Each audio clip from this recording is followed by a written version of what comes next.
Welcome to Sparked, a journey of soul and spirit. I'm Niccy, medium, soul guider, and your spiritual cheerleader. This podcast is your space to reconnect with the spark within, explore the unseen world, and deepen your trust in your own soul's wisdom. Each episode, I'll walk beside you through stories of spirit, lessons from lived experience, and heart-to-heart guidance to support your path of awakening. Whether you're navigating your gifts, healing your heart, or just curious about the magic of it all, you are so welcome here. Because your soul's journey is a spark that matters, and you don't have to walk it alone. Let's get sparked. Before we dive into today's episode, I want to gently let you know that I'll be speaking about themes of death, dying, and connecting with spirit. I share these from a place of love, healing, and lived experience. But if you're feeling tender or in a space of grief, please listen gently. Take what supports you and feel free to pause if you need to, or stop this at any time you wish. Hi there, I'm Niccy, and welcome to my podcast, Sparked, a journey of soul and spirit. So I am an evidential medium, I am a soul guider, and now I am your spiritual cheerleader.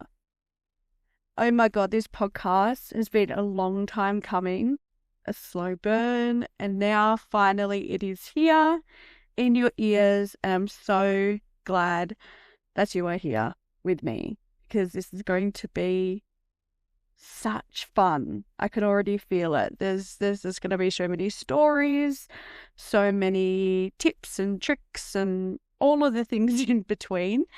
And I really feel like it's important to really start at the beginning. I'm going to get quite deep quite quick, but I feel as if that it's really, really important for me to go into the beginning of, my awakening into my spiritual journey. And I think that's going to be probably the best. So I'm going to have to start right at the start for you all to really understand what we're doing together, and for you to understand the way that I work as well. And let's go from there. Hey, so my nan passed and nothing really ever hurt like that before. So this is the first time I really felt that deep grief in my life, and whoa, it was something. So, my nan wasn't just a nan to me. She wasn't just a nan to my family. Of course, she held many titles.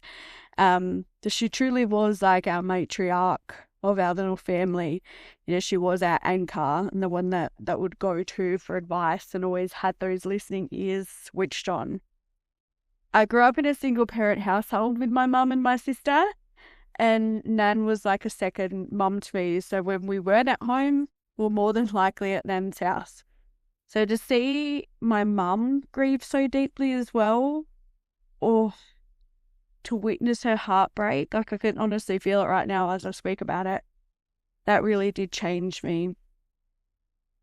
It was the first time that I truly saw my mum as a woman, and not just a mother who's always there protecting her two girls. A woman doing the best she could with what she's just been dealt with of losing our matriarch, losing her mother. Looking back, there was moments that now feel truly magical, that I understand so deeply with the perspective I've now gained. And I just want to kind of give you little backstories of leading up to when Nan transitioned. And so she transitioned in the hospital, and she had a quite a lengthy stay at the hospital. So of course we'd always be going up there. We would always be tag teaming to go and visit her and to cheer her up, and hopefully at the back of our minds think that she's going to leave the hospital, when in actual fact, of course, we all knew that she wasn't going to come out this time around. So a week before Nan passed, she spoke of an angel that she was standing at the doorway of her hospital room. And she was so baffled. This angel was just beaming brightly as she described. And she's like, what's that beautiful angel doing there? What is that angel doing at the doorway of the hospital, of my room? What's this angel doing? And I felt bright light. And it wasn't just because it's a hospital and it's fluorescent lighting, but I actually felt like a peaceful light, a protective light. And then the angel was gone, and it was replaced by a nurse moments later to come in and actually check up on her. But that moment never left me, because I also remember just sitting there and thinking, Nan seen more than meets the eye. And I want to know more about that being, that angelic being that she seen that evening. I also remember sitting by her hospital bed one time when we went to visit and telling her that I had just quit my full-time job in a retail management position. And it just didn't feel right. And it honestly didn't. It felt like I outgrew it. Clearly this was another chapter of my story. And for the first time doing something like that, I felt rejuvenated, and I felt like as if it was the right time and I was doing this for me. So it was really owning my power for that first time too. I didn't even know what was next. I had no idea, but I knew that I was protected, and I knew that there was better things out there for me. And it was a really fun job while it lasted. I was in there for about 5 years, and it did teach me a lot, but I just knew that it was the time to move on. And then others were panicking, or there was some family and friends that were like, what are you going to do next? How are you going to earn your money? And I just remember going up, visiting Nan, and she just smiled and she said, well, love, you have to be happy with what you do. And that moment really gave me peace. And fast forward to her final days, I sat beside her as she asked softly for flavoured milk, because that's all she wanted to drink. Final days, it was just to be comfortable, and she wanted her flavoured milk. And it was really awesome just to hear the little, her little voice. And it was just really grounding at that time. But that night while I was at the hospital, and we knew her time was nearing, I ended up starting to actually write my eulogy. So her eulogy, in my perspective, and kind of my story and what I wanted to express at her funeral. And she hadn't even transitioned yet. She was right there next to me, but it felt therapeutic. And it was like she was helping me even then. So it was just reflecting on love, the fun times and the memories that were shared.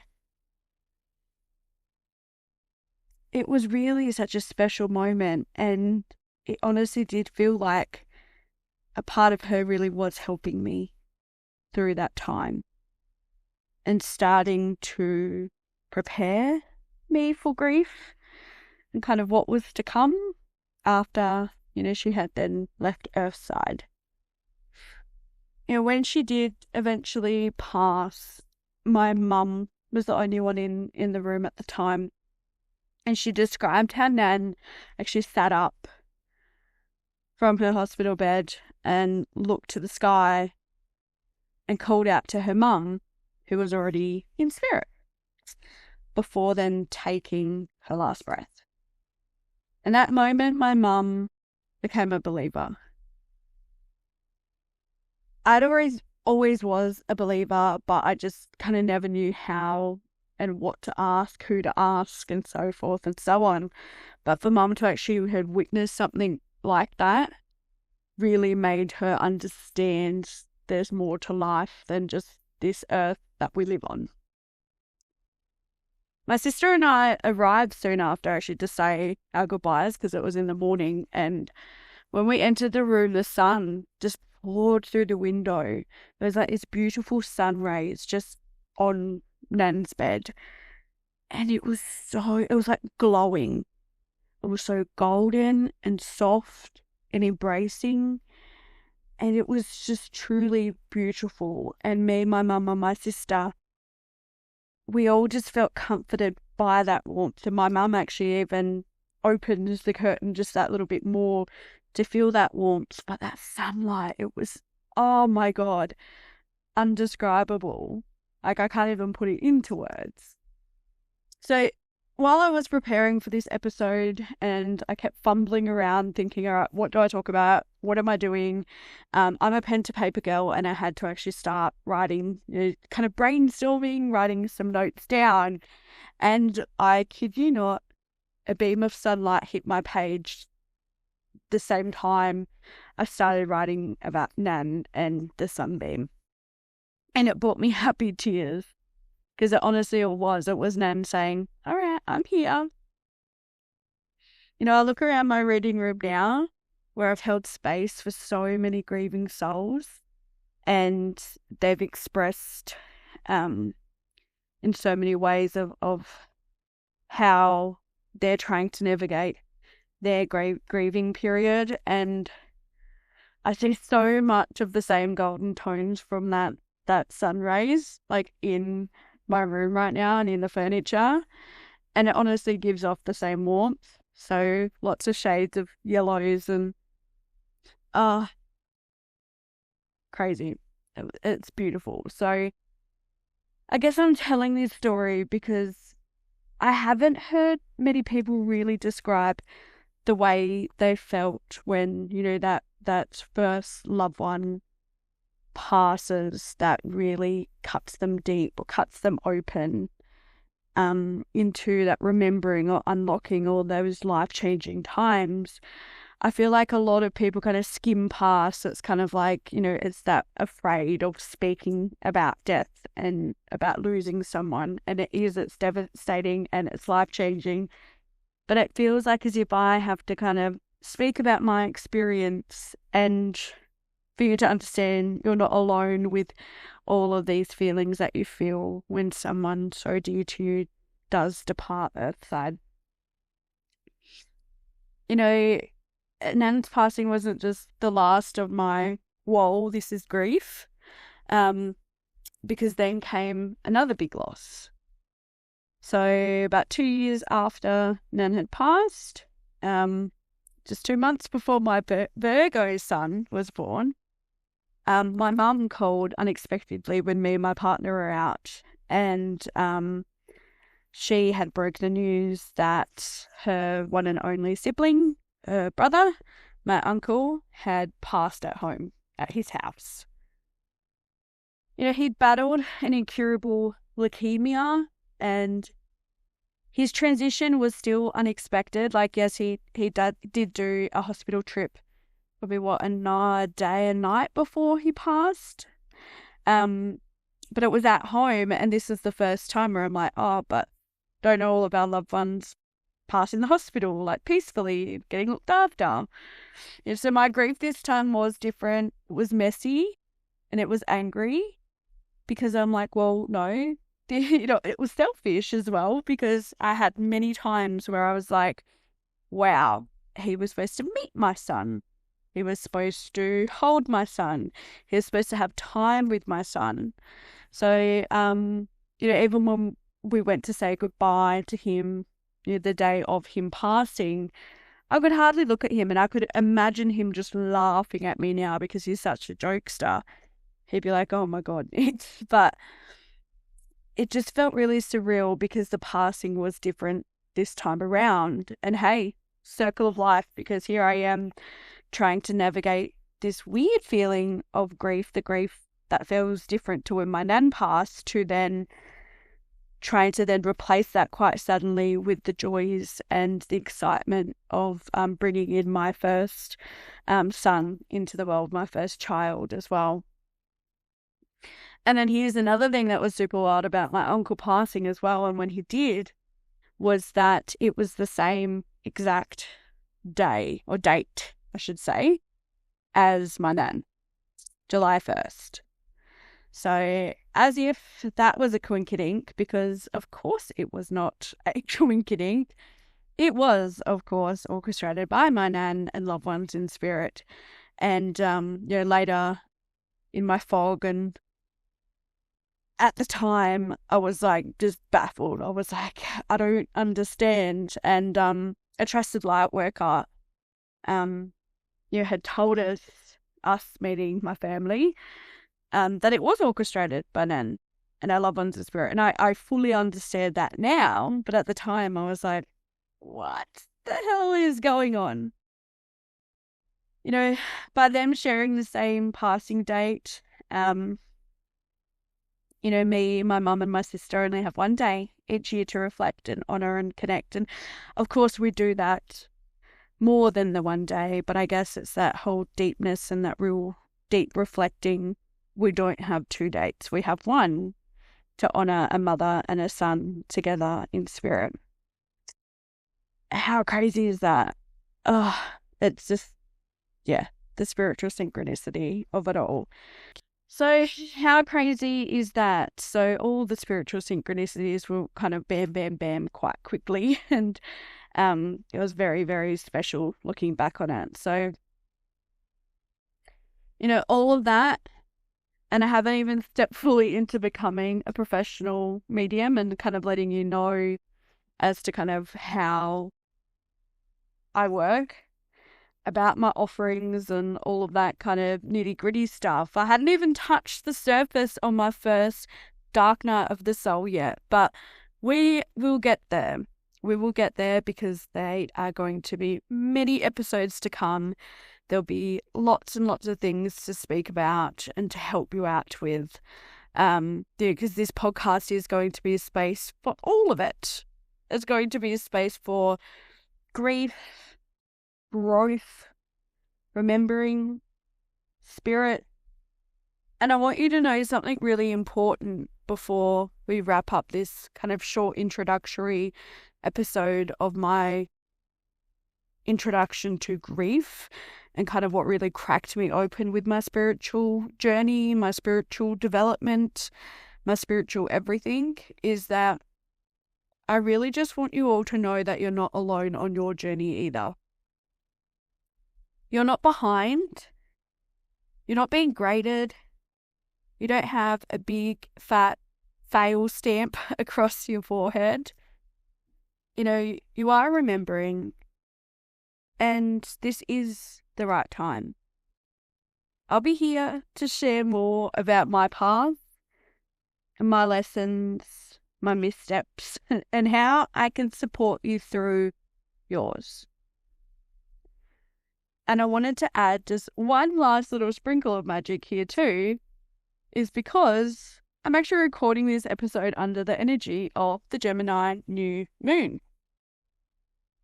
I've worked with the moon. Oh God, now I'm sounding like a cow.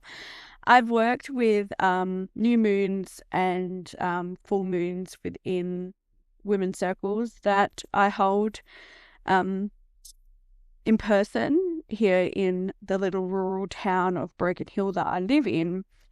And, this new moon really brings up fresh ideas, as all new moons do.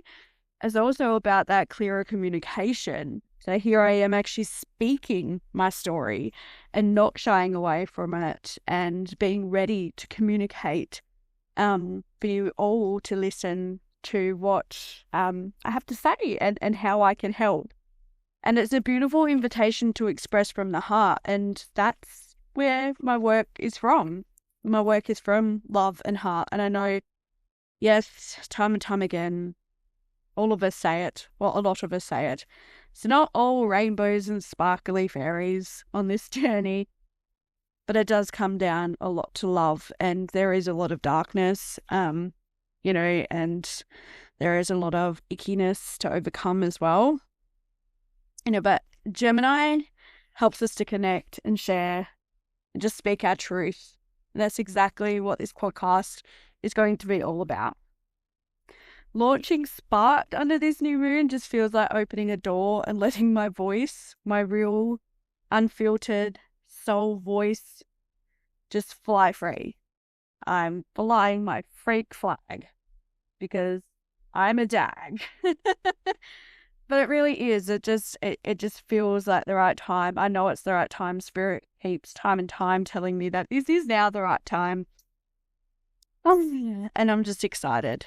I truly am. I'm truly excited for us to grow together, to develop together, because this journey, I definitely don't know everything. I'm still somewhat of a spiritual baby, but we all are, believe it or not. There's no hierarchy on this journey, and I really want you to understand that you're not alone, that it's a safe space here to express all the things, good, bad, ugly, everything in between, and then some.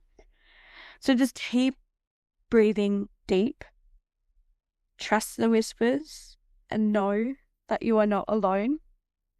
Until next time, which will be next week, I'm Niccy, now your spiritual cheerleader. Thank you for being here with me on Sparked, a journey of soul and spirit. Before we close, I want to acknowledge the Willakali peoples, the traditional custodians of the land in which I live and work. I pay my deepest respects to their elders past, present and emerging, and extend that respect to all Aboriginal and Torres Strait Islander people listening today. If this episode sparks something within you, I'd love for you to follow along. Share it with someone who needs it, and stay connected as we journey deeper into soul. You can hop over to my website, nickysoulguidance.com, for more details, offerings, and a space to connect with me directly if you have any inquiries, or want to explore this path further.